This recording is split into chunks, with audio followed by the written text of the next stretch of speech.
میرے والد اور تایا پولیس کے محکمے میں تھے۔ ایک بار ڈاکوں سے مقابلہ ہوا تو دونوں فائرنگ کی زد میں آئے اور جاں بر نہ ہو سکے۔ یوں تائی اور امی ایک ساتھ بیوہ ہو گئیں۔ ایک گھر تھا، دادا حیات تھے، وہ بھی پولیس کے ریٹائرڈ آفیسر تھے۔ پینشن آتی تھی اور مکان بھی ذاتی تھا جو 2 منزلہ اور کافی بڑا تھا۔ دادا جان نے اوپر کا پورشن کرائے پر اٹھا دیا۔ دادا جان ہی اب ہمارے کفیل تھے۔ کرایہ اور پینشن کے علاوہ کچھ زرعی اراضی بھی تھی جس کی آمدنی سے وہ ہم سب کی پرورش کر رہے تھے اور ہم سکون سے جی رہے تھے۔ جب تک دادا زندہ رہے ہم سب اکٹھے ایک چھت تلے محبت، اخلاق و اتفاق سے زندگی بسر کرتے رہے۔ وہ ہماری ضروریات اور اخراجات کو پورا کرتے تھے اور چاہتے تھے کہ میرے بچے حسن سلوک سے رہیں۔ تبھی میری مگنی بچپن میں تایا زاد طفیل سے کرا دی تاکہ ان کے بعد بھی یہ خاندان جڑا رہے۔ ان دنوں میں چھٹی اور طفیل 8ویں میں پڑھتے تھے۔ ایک روز ہم چھت پر بیٹھے پڑھ رہے تھے۔ سردیوں کے دن تھے، دھوپ بھی سینک رہے تھے۔ کانوں میں ڈھول اور شہنائیوں کی آوازیں آنے لگیں۔ اٹھ کر دیکھا ہماری گلی سے بارات گزر رہی تھی۔ دلچسپ نظارہ تھا۔ دلہا نے صحرا منہ پر ڈالا ہوا تھا اور وہ گھوڑے پر سوار تھا۔ آگے آگے باجے تاشے والوں کے ساتھ لڑکے پاؤں میں گھنگرو باندھے ناچ رہے تھے اور پیچھے بارات تھی۔ طفیل کی ہنسی نکل گئی۔ اس میں ہنسنے والی کون سی بات ہے؟ صحرے سے منہ چھپا ہوا ہے، اوپر سے گھوڑے پر براجماں ہے۔ اتنے ہجوم اور ڈھول کی آواز سے اگر گھوڑا بدک جائے تو اوندھے منہ گریں گے۔ یہ دلہے میاں، بعض لوگوں میں رواج ہوتا ہے، لیکن تمہیں کیا پرابلم ہے؟ جب تم دلہا بنو تو صحرا نہ باندھنا اور مت بیٹھنا گھوڑے پر، گاڑی میں بارات لانا۔ گاڑی میں کیوں بھائی؟ تو کیا پیدل چل کر دلہن کے گھر جاؤ گے؟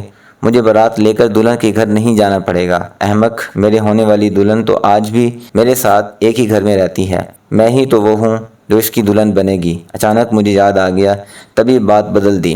اچھا تو مت باندھنا صحرا اور مت لانا بارات۔ بارات بھی لاؤں گا اور صحرا بھی باندھوں گا، لیکن گھوڑے پر ہرگز نہ بیٹھوں گا۔ صحرا البتہ ایک شرط پر باندھوں گا، اگر تم اپنے ہاتھوں سے مجھے صحرا باندھو گی نا؟ کھاؤ قسم۔ وہ پیچھے پڑ گیا تو میں نے جان چھڑانے کو قسم کھا لی کہ اچھا بابا باندھوں گی، وہ وقت آنے دو۔ یاد رکھنا یہ بات ورنہ میں صحرا نہ باندھوں گا۔ اس نے بات کو دہرا کر وعدے کو پکا کروا دیا۔ وہ تو بچپن تھا، گلی سے جاتی بارات کی طرح یہ خوابوں بھرا بچپن بھی گزر گیا اور ہم جوان ہو گئے۔ دادا جان کی زندگی تک ہمارا کنبہ جڑا رہا۔ ان کی وفات کے بعد امی اور تائی میں وہ سلوک نہ رہا اور جائیداد کی تقسیم کے مسئلے پر اختلافات ہونے لگے۔ بالآخر امی جان ناراض ہو کر بچوں کے ہمراہ میکے چلی گئیں۔ ہمارے طے شدہ رشتے اسی باعث کھٹائی میں پڑ گئے۔ تاہم طفیل کو مجھ سے محبت تھی۔ اپنی والدہ کو مجبور کر کے ہمارے گھر لے آیا تاکہ صلح صفائی کی سبیل نکلے اور ہماری شادی ہو سکے۔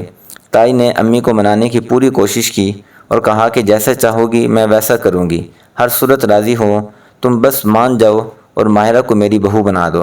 والدہ نے جواب دیا کہ پہلے جائیداد کا بٹوارہ میری مرضی سے کرنا ہوگا، بعد میں رشتے کی بات کرنی ہوگی۔ امی چاہتی تھی کہ وہ دادا کے مکان کا فرنٹ پورشن لیں اور پچھلا حصہ تائی کو دیں، جبکہ تائی کا کہنا تھا کہ درمیان سے آدھا آدھا کریں تاکہ سڑک پر دونوں کے گیٹ علیحدہ علیحدہ بن جائیں۔ امی کا مطالبہ درست نہ تھا، تبھی تائی خاموشی سے لوٹ گئی۔ تاہم والدہ کے انکار سے ان کو صدمہ ہوا۔ میں نے لاکھ سمجھایا، امی جان آپ کا مطالبہ درست نہیں ہے۔ تائی صلح کی آرزو مند ہیں، وہ آدھا گھر دینے پر راضی ہیں، آپ مان جائیے۔ امی نے طفیل کو داماد نہ بنانا تھا، اسی وجہ سے اڑی رہیں۔ وہ لوگ مایوس ہو گئے۔ رشتہ ٹوٹنے کا طفیل کو اس قدر صدمہ ہوا کہ اس نے مزید تعلیم حاصل کرنے سے انکار کر دیا۔ کہتا تھا کہ میں ماہرہ کے لیے کچھ بننا چاہتا تھا، جب وہی نہ مل سکی تو اور محنت کر کے کیا کروں گا، حالانکہ وہ بہت لائق طالب علم تھا۔ اس کے ارادے بلند اور مستقبل بہت روشن تھا۔ امی کے انکار سے میرے دل پر ایسا اثر ہوا کہ میں نے تہیہ کر لیا کہ اب کبھی شادی نہ کروں گی۔ ایف ایس سی کر رہی تھی، سارا دھیان پڑھائی پر لگا دیا، دن رات محنت کرتی تاکہ میرٹ بن جائے اور ڈاکٹر بن سکوں۔ اللہ نے شکستہ دل کی سن لی، محنت رنگ لائی اور مجھے میڈیکل کالج میں داخلہ مل گیا۔ تائی اور والدہ کا آپس میں ملنا جلنا ختم ہو چکا تھا، ایک دوسرے کے گھروں میں آتی جاتی نہ تھی، لیکن تایا کی بیٹی صہبا میرے بچپن کی گہری دوست تھی اور اب تک وہی محبت دل میں جاں گزین تھی جو پہلے ہوا کرتی تھی، کیونکہ ہم بچوں کا آپس میں کوئی جھگڑا اور اختلافات نہیں تھے۔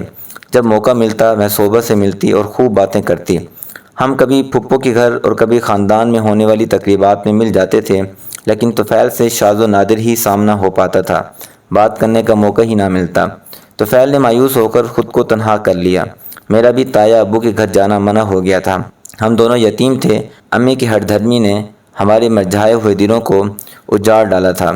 ایک دن صوبہ ہمارے گھر آئی، کہنے لگی، ماہرہ، طفیل دبئی جا رہا ہے، اسے وہاں ملازمت ملی ہے، اس نے مجھے تمہارے پاس بھیجا ہے، امی سے چوری چھپے آئی ہوں، پلیز ماہرہ میری بات مان لو۔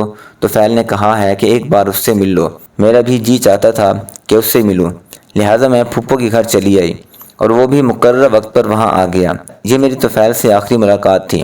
اس نے وعدہ لیا کہ میں اس کا انتظار کروں گی اور کسی اور سے ہرگز شادی نہ کروں گی، اور وہ دبئی سے واپس آ کر مجھے اپنا لے گا۔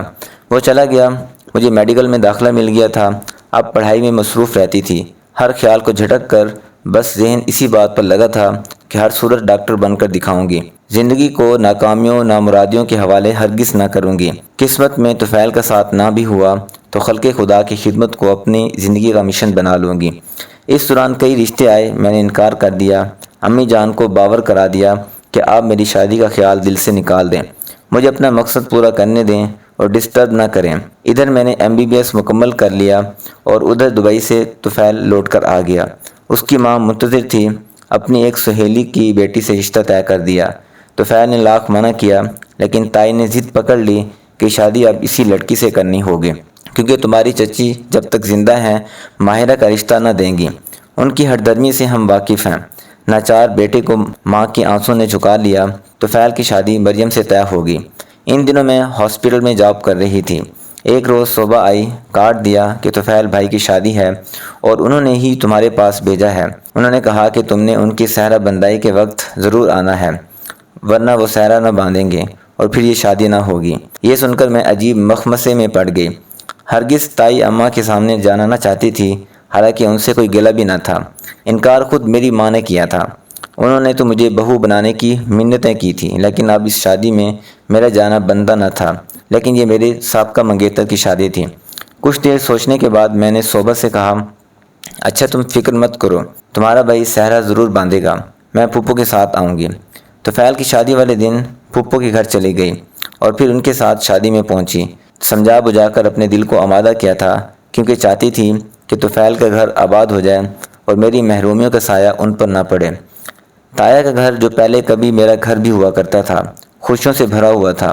ہر طرف ہنستے مسکراتے چہرے دمک رہے تھے۔ تائی کو مبارکباد کہا تو ان کی آنکھوں میں آنسو آ گئے۔ گلے سے لگا کر بولی، بیٹی میں تو تمہیں ہی یہاں لانا چاہتی تھی، لیکن تمہاری ماں نے یہ نہ ہونے دیا۔ ان کی یہ الفاظ میرے دل کو لہو لہو کر گئے۔ بڑی مشکل سے آنسوں کو ضبط کیا، کیونکہ شادی میں تو چہرے کو مسکراہٹ سے سجانا ہی تھا۔ جب طفیل سے سامنا ہوا، دل پر قیامت گزر گئی۔ وہ دلہا کے روپ میں سامنے تھا۔ اس کی نظریں مجھ کو کھانے لگیں اور میں ادھر ادھر منہ چھپانے لگی۔ صوبہ صحرا لے کر کھڑی تھی۔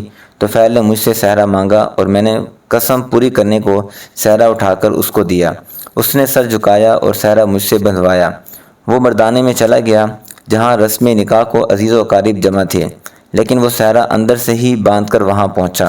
پھر نکاح کی تیاریاں ہونے لگیں۔ یوں وہ پل بھر میں کسی اور کا ہو گیا۔ گھر آئی تو ٹوٹ پھوٹ چکی تھی۔ دامن میں جو تھا آج سب تایا ابو کے در پر ڈال کر آ گئی تھی، اور اب تہی دست و دامن خالی تھی۔ رات بھر روتی رہی، صبح اسپتال نہ جا سکی۔ امی نے یہ حالت دیکھی تو پوچھا، کیا ہوا؟ کیا روتی رہتی ہو؟ طبیعت تو ٹھیک ہے۔ وہ میرے قریب آئیں تو میں اٹھ کر دور چلی گئی۔ آج میں ان کے قریب نہ جانا چاہتی تھی، بلکہ اس واقعے نے مجھے ہمیشہ کے لیے اپنی ماں سے بہت دور کر دیا تھا۔ طفیل مجھ سے دور ہو گیا اور شادی کے بعد اپنی بیوی کو لے کر دبئی چلا گیا۔ وقت گزرتا رہا۔ میں اسپیشلائزیشن کے بعد ایک بڑے اسپتال میں تعینات ہو گئی تھی۔ والدہ نے بہت کوشش کی کہ گھر بسا لوں، لیکن میں نے انکار کیا، کیونکہ دل گھر بسانے کی امنگ سے خالی ہو چکا تھا۔ جب دل آباد نہ رہا، گھر کیوں کر آباد کر سکتی تھی؟ امی جان کو اب اپنے کیے پر پچھتاوا تھا، کیونکہ جان چکی تھیں۔ امی سے رنج تھا کہ انہوں نے ہی مکان کی خاطر میرے دل کے نگر کو اجاڑ ڈالا۔ تائی نے ہمارے حصے کی قیمت سے بڑھ کر رقم ادا کی اور سارا مکان لے لیا۔ امی نے بھی ان سے منہ مانگی قیمت لی تھی، لیکن روپیہ ہی تو سب کچھ نہیں ہوتا۔ اب وہ خوب جان چکی تھی۔ میں نے شادی نہ کرنے کو قسم کھا لی۔ طفیل دبئی میں بہت اچھا کما رہا تھا اور اس کی بیوی عیش کر رہی تھی، جبکہ میں دن رات اپنی جاب میں مصروف رہتی تھی۔ ماں ٹھنڈی آہیں بھرتی، کیسی دولت کس کام کی جب دل کی خوشیاں نہ رہیں۔ اب تو میں ایک روبوٹ تھی، ایک مشین تھی جیتی جاگتی ارمانوں بھری لڑکی نہ جانے کہاں کھو گئی تھی۔ شادی کے بعد 5 سال تک طفیل کی بیوی کی گود ہری نہ ہو سکی۔ کافی علاج کرایا، بالآخر وہ مصنوعی تولیدی عمل سے امید سے ہوگی، لیکن یہ خوشی انہیں راس نہ آئی۔ بچی کی پیدائش پر ماں اور بچی دونوں ہی داغی مفارقت دے گئیں اور طفیل یہ غم سہنے کو پردیس میں تنہا رہ گیا۔ وہ بہت دل برداشتہ تھا۔ اس کی بیوی کا آپریشن ہوا تھا جو کامیاب نہ ہو سکا۔ تبھی طفیل ملازمت چھوڑ کر ہمیشہ کے لیے وطن لوٹ آیا۔ اس واقعے کے چند سال بعد امی کا بھی انتقال ہو گیا اور میں بھری دنیا میں اکیلی رہ گئی۔ دنیا سے مایوس ہو کر میں نے بیمار مریضوں کی خدمت میں خود کو گم کر دیا۔ رات دن اسپتال میں گزرنے لگے۔ امی کے بغیر خالی گھر تو کاٹنے کو دوڑتا تھا۔ تبھی اسپتال کے اندر ڈاکٹرز ہاسپٹل میں رہا کرتی تھی۔ تھک ہار کر کبھی دن میں اور کبھی رات کو بستر پر آ کر گر جاتی۔ وقت کراہتے اور آہیں بھرتے ہوئے مریضوں کے درمیان گزرتا رہا، یہاں تک کہ زندگی کی شام ہو گئی۔ دل میں طفیل کی یاد آج بھی ایک تازہ گلاب کی طرح مہکتی تھی، لیکن شادی کی خواہش باقی نہ رہی تھی۔ مجھے کچھ خبر نہ تھی کہ اس کی زندگی اب کیسی گزر رہی ہے اور وہ کہاں ہے، کیونکہ ہمارے درمیان ایک طویل عرصہ رابطہ نہ ہوا تھا۔ ایک روز وارڈ میں ایک مریض کے آنے کی خبر ملی، جسے ایمرجنسی میں لایا گیا۔ اس کی حالت ٹھیک نہ تھی، تبھی اسے ICU میں منتقل کر دیا تھا۔ میری ڈیوٹی سرجن صاحب نے انتہائی نگہداشت یونٹ میں لگا دی تھی۔ جب نئے مریض کو دیکھا ہوش اڑ گئے۔ یہ طفیل تھا جسے بہت تکلیف تھی، وہ سانس نہ لے سکتا تھا۔ اس حالت میں دیکھ کر لرز گئی، جو بن سکا کیا اور بہت توجہ سے علاج ہوا۔ اسے ہوش آ گیا اور مجھے سامنے دیکھ کر خوشی اور حیرت کے ملے جلے جذبات میں ڈوب گیا۔ ہم 15 برس بعد ملے تھے۔ یہ ملاقات اس کے لیے نئی زندگی کی امید بن گئی۔ چند دنوں میں وہ ٹھیک ہو گیا۔ اب ہم پھر سے ملنے لگے۔ اس نے بتایا کہ اس کی بیوی آپریشن کے بعد جان ہار گئی۔ اب طفیل تنہا رہتا تھا اور اس تنہائی کے آزار نے اسے دمے کا مریض بنا دیا تھا۔ مجھ سے ملنے کے بعد وہ رفتہ رفتہ حیرت انگیز طور پر صحت یاب ہونے لگا۔ ایک روز اس نے کہا، ماہرہ تم ملی ہو تو میری آدھی بیماری ختم ہو گئی۔ خدارا اب مجھ سے جدا نہ ہونا، ورنہ شاید مایوسی کا اژدہا میری جان لے لے گا۔